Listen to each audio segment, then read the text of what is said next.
and welcome to Crafters Grove. On today's episode, I'm going to show you how to turn a shed into an outdoor washroom. So over here is our pool. It's pretty close to this shed, which we've been using as a change room. And the pool is actually really far away from the house, so to be able to have a place where we can go to the washroom outside is going to be really handy. So you can see inside this shed, it's pretty much just OSB board or oriented strand board, some old reclaimed barn boards, some lights, a couple windows. It's pretty basic. So the next challenge is to figure out where to put everything. We want to get a composting toilet so it's more environmentally friendly while also reducing the plumbing aspects. We do have a septic system in the house, but to build a separate septic system or to attach to the current existing one would be a lot of work. So this is a simpler solution. We also want to have a sink with running water, so we need to figure out some plumbing for that, but also a gray well. We want to keep this as a pool change room as we've been using so far, because that's really convenient for our guests, and to be able to have a bathroom and a change room really close to the pool is just really convenient for everyone. So the number one thing you need to start out with any great renovation project is a floor plan. One that is both accurate to the measurements of the space that you're working with and the items you're putting inside. So first we want to figure out where the toilet is going to go. If we put it anywhere on the left side, because that door opens up into the left side, you're going to feel like you're walking into a washroom and not a change room. Even in front of the window, we're going to have that problem. So really, we need to keep it over on the right side. If we have it right in front of the window, well, I don't know. Do you feel comfortable using the toilet right in front of a window? We also need to be aware of those big barn doors on the right side. And actually, that would work in our favor here because it can easily be accessed by the right side and easily be cleaned around the toilet. So the number one thing that you want to think about in your design, if you want to make people feel comfortable in using your outdoor toilet, is cleanliness. People who don't like using outdoor toilets often don't because it smells, it's dark, it's full of critters, and it's dirty. So work on creating a space that's easy to clean, that's bright, that has good ventilation, free of bugs and critters, and having running water is a big plus. Okay, so speaking of running water, let's think about where we're going to place that sink. So if we place the sink over to the left side, we have the same problem that it's going to feel like we're walking right into a bathroom, and it's going to be quite far away from the toilet. So by the window makes it right across from the toilet, and then you also get a really pretty view every time you're washing your hands. It also gives more of that airy feeling to the bathroom. It's also going to be right by those big barn doors, so it's going to make it really easy and accessible to clean. Then on the left side here, we're going to put in a bench or seating to really accommodate that pool change area. Let's take a tour of the outside of the soon-to-be bathroom. So we're going from the front around to the side for a view of those big barn doors that I just mentioned. And then around the back, it just looks like a basic shed, so lots of places to add plumbing and things as need be. Then around the other side, you'll see that it's also painted and finished like the rest of the pool house. And then that brings us back to the front. So after figuring out the layout of the outdoor bathroom, we wanted to make sure we knew what brand of toilet we were going with.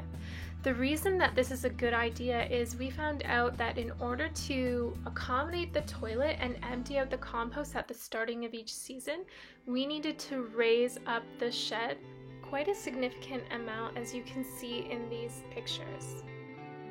Okay, so the painting is complete. Let's go inside and have a look. Make sure no one's inside.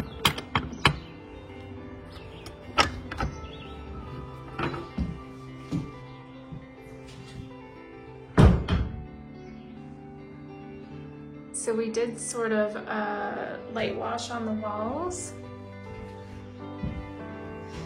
and we applied porch paint to the floors with a sand grit overlay and then another layer of porch paint, just to ensure it's not going to be slippery when people walk on it.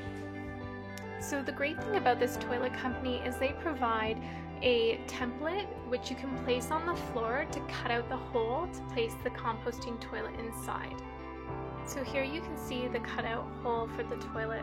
Let's take another tour around the outdoor bathroom to see what we've done. So you can really see that height that we've gained from raising up the shed. The toilet is inside just over there, and then the sink is just beyond that portion of the wall. So underneath you can see where we put our gray well into the ground, and then around the back of the shed you can see the electrical and plumbing coming in.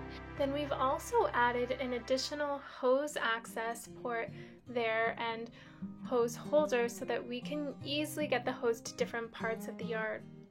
So the plumbing we did quite simply with a hose that we've left above ground, so it really simplifies the winterizing process and prevents you from having to dig long plumbing trenches, as it is quite a distance from the house, as you can see here.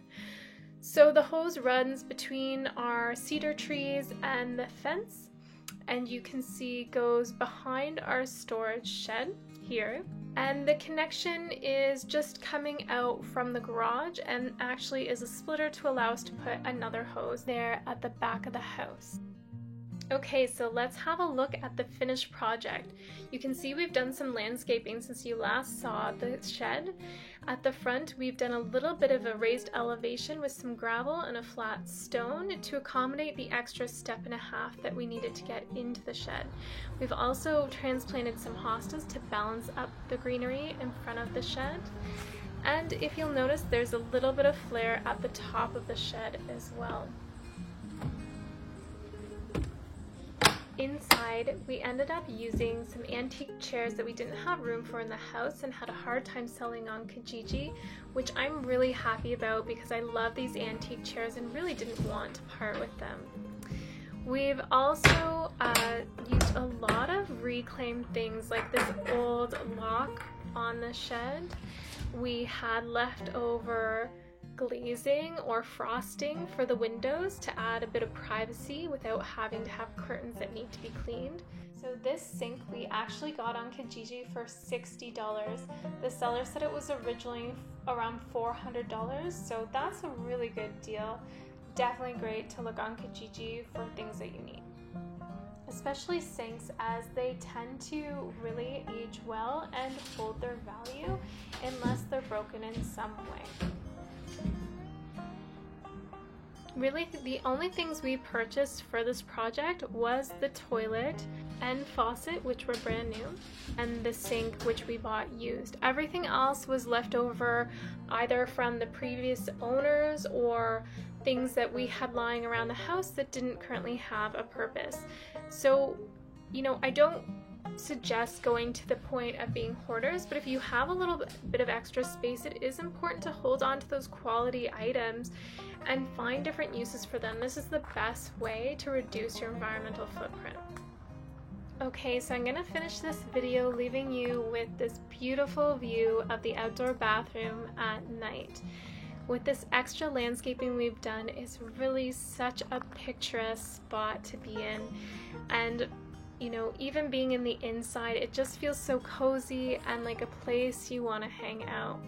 So I hope you enjoyed watching this video. If you did, please share the video widely and freely. The more people that watch the video, the better my channel does and the more videos you get. Okay, take care.